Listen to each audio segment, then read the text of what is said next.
फिर एक कॉन्सेप्ट आता है हमारे सामने, रिलेटिव डेंसिटी। रिलेटिव डेंसिटी क्या होती है? रिलेट करना, ठीक है ना, डेंसिटी को रिलेट करना, किसी दूसरी चीजों के साथ उसको रिलेट करना, ठीक है। जैसे हम वेलोसिटी जब निकालते हैं तो वेलोसिटी हमने रिलेटिव वेलोसिटी पढ़ी थी, ठीक है ना, कि किसी चीज के साथ हम कंपेयर करते हैं, मतलब एक रेफरेंस पॉइंट ले लेते हैं। या फिर हमने मोशन में हमने पढ़ा था कि आप कब बताओगे कि कोई ऑब्जेक्ट मोशन में है, तो वहां पे हम क्या लेते हैं? रेफरेंस पॉइंट लेते हैं। तो रेफरेंस पॉइंट हमारा फिक्स होता है, ठीक है ना। अगर उस फिक्स पॉइंट से अगर ऑब्जेक्ट अपना डिस्टेंस चेंज कर रहा है विद रिस्पेक्ट टू टाइम, तो इसका मतलब क्या है? ऑब्जेक्ट किस में है? मोशन में है। तो वैसे ही हमें यहां पे रिलेटिव अगर डेंसिटी निकालनी है तो किसी एक चीज को फिक्स करना पड़ेगा, ठीक है ना। तो यहां पे हम किसको फिक्स करते हैं? वाटर को फिक्स करते हैं। तो वाटर को हम क्या करते हैं? एज ए रेफरेंस लेके चलते हैं, ठीक है ना।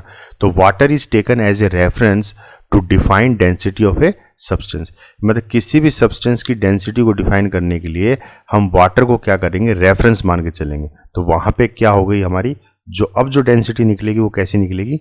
रिलेटिव डेंसिटी निकलेगी, ठीक है ना। और किसके साथ रिलेट हो रही है वो? वाटर के साथ। मतलब हम कंपेयर करके बता रहे हैं कि ये उससे कितना ज्यादा है या कितना कम है, ठीक है। तो it is defined as the ratio of density of the substance to the density of water. तो एक तरीके से रेशियो है ये, ठीक है ना। किसका रेशियो है? मान लीजिए जिस भी सब्सटेंस की आपको डेंसिटी निकालनी है तो उसे हम क्या बोलेंगे? Relative density of a substance. तो सब्सटेंस आप कुछ भी रख सकते हो, यहाँ पे गोल्ड रख लो, सिल्वर रख लो, कोई भी चीज, आपको कोई सा भी सब्सटेंस हो, अगर आप उसको रिलेटिव डेंसिटी उसकी निकाल रहे हो तो ये रेशियो आता है, यानी कि density of that particular substance divided by density of water. मतलब उस सब्सटेंस की डेंसिटी को वाटर की डेंसिटी के साथ हम कंपेयर करेंगे और फिर उस आधार पे हम बताते हैं कि वो कितना ज्यादा है कितना कम है। अब देखिए ये डेंसिटी अपॉन डेंसिटी आ रहा है, ठीक है ना। तो डेंसिटी अपॉन डेंसिटी आएगा तो इसकी ऐसा यूनिट क्या बनेगी?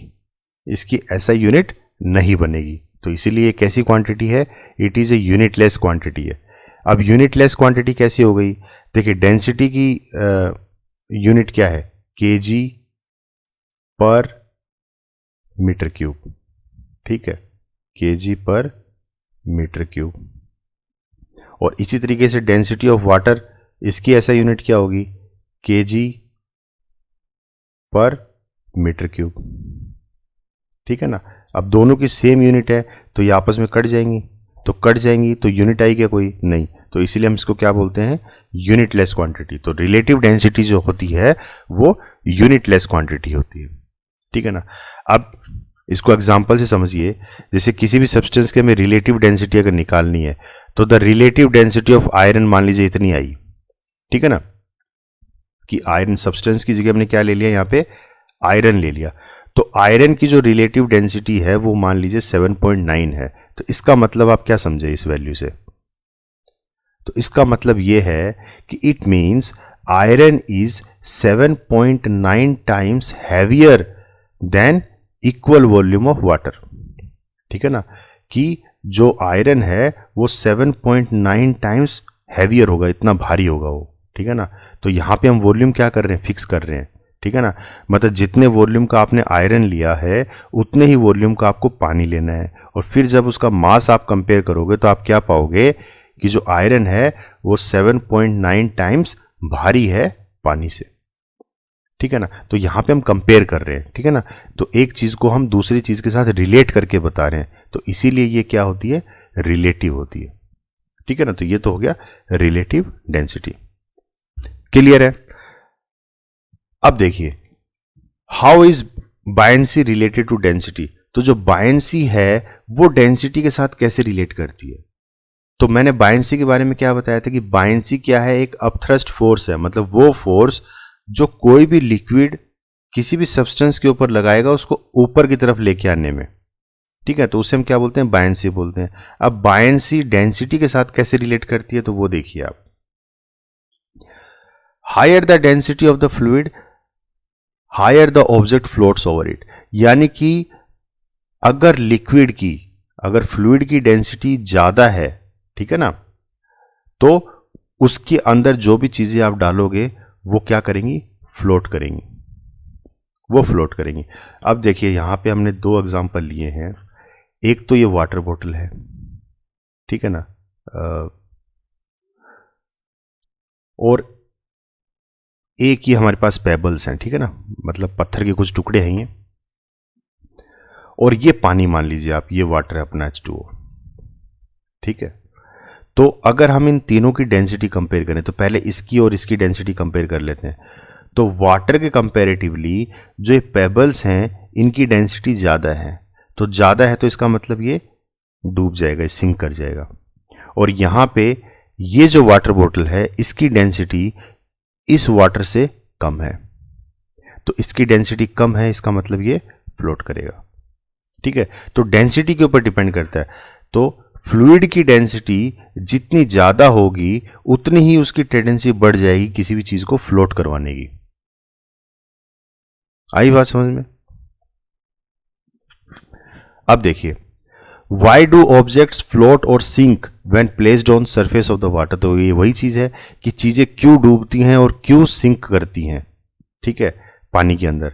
तो इसका रीजन क्या है कि higher the density of the fluid higher the object floats over it. जितनी ज्यादा डेंसिटी होगी फ्लूइड की, उसकी टेंडेंसी उतनी ज्यादा हो जाएगी चीजों को अपने ऊपर तैराने की, फ्लोट करवाने की। तो बाइंड फोर्स जो है वो डायरेक्टली प्रोपोर्शनल है किसके? डेंसिटी के डायरेक्टली प्रोपोर्शनल है। क्लियर है ये चीज? तो देखिए, जब भी हम कोई चीज पानी के ऊपर रखते हैं, जैसे कोई भी चीज हम पानी के ऊपर जब छोड़ेंगे तो उस पर दो तरीके के फोर्स लगते हैं।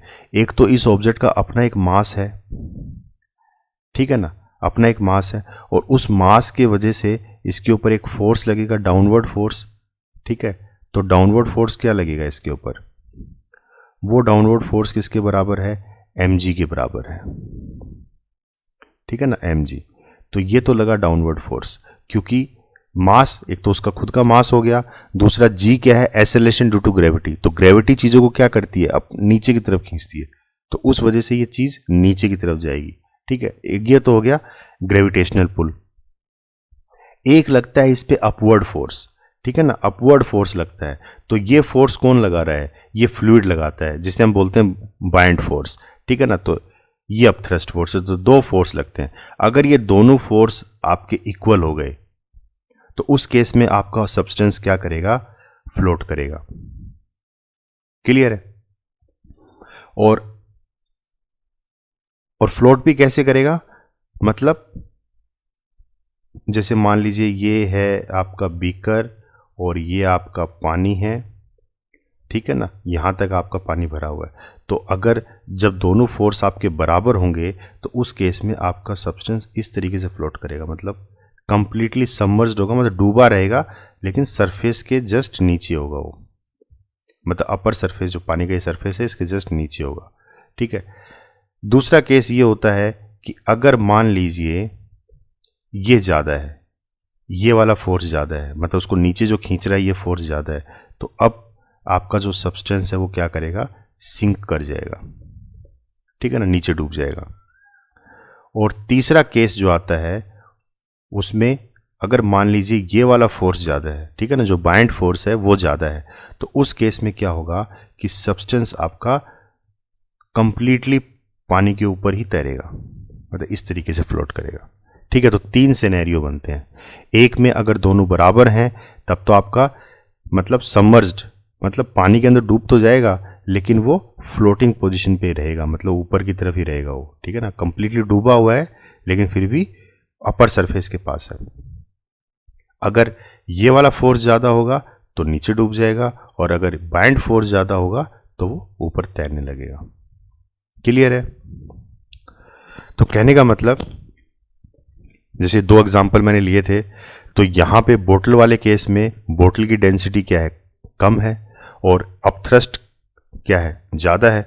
तो ये वाला फोर्स कम है, और मतलब जो अपथ्रस्ट फोर्स है वो ज्यादा है बजाय के डाउनवर्ड के। तो इसका मतलब ऑब्जेक्ट क्या करेगा? आपका तैरेगा, मतलब ये वाली कंडीशन आ जाएगी, ठीक है ना। और स्टोन वाले केस में क्या है कि जो डेंसिटी है स्टोन की वो बहुत ज्यादा है, ठीक है ना, जो डेंसिटी है वो ज्यादा है as compare to the buoyant force जो कि उसको ऊपर की तरफ ढकेल रहा है। तो इसमें ये वाला फोर्स ज्यादा था, इसलिए ये क्या हो गया? डूब गया, मतलब ये वाली सिचुएशन आ गई। क्लियर है? तो इन सब चीजों से हम क्या कंक्लूड करते हैं कि objects of density less than that of a liquid, मतलब वो सब्सटेंस जिनकी डेंसिटी लिक्विड से भी कम है, तो वो क्या करेंगे, उस लिक्विड के ऊपर फ्लोट करेंगे। और इसका उलट देखिए कि अगर सब्सटेंस की डेंसिटी ज्यादा होगी लिक्विड की डेंसिटी से, तो उस केस में सब्सटेंस क्या कर जाएगा, सिंक कर जाएगा, मतलब डूब जाएगा। तो सारा का सारा खेल किसका है, डेंसिटी का है। तो इसीलिए कहा गया है कि buoyant force is directly proportional to density, कि डेंसिटी के डायरेक्टली प्रोपोर्शनल होगा। क्लियर है ये चीज?